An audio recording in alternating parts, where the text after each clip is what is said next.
আসসালামু আলাইকুম। আজকের বিষয়টা আমরা একটা গল্পের মাধ্যমে শুরু করি। গল্পটা হচ্ছে একজন বাবা তার সন্তানকে চেয়েছিল অনেক বড় একজন ডাক্তার বানাবে। তো ওই বাবা তার সব চেষ্টা করতেছিল।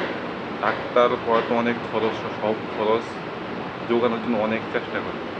তো এইভাবে অনেক পরিশ্রম করার পর ওই বাবা তার সন্তানকে ডাক্তার বানিয়েছে সব চেষ্টার পর।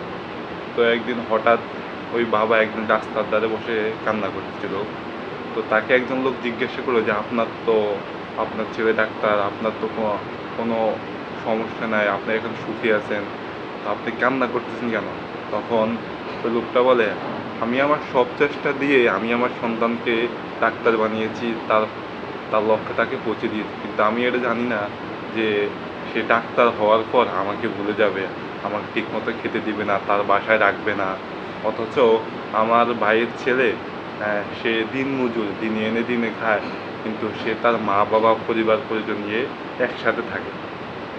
তো এই ঘটনার মূল উদ্দেশ্য হচ্ছে, যে আপনি যদি আপনার সন্তানকে দিনের কোনো শিক্ষা না দেন, তাহলে সে আসলে আপনাকে কখনো দেখবে না। আপনি দেখেন সমাজে যারা আলেম অথবা কোনো রকম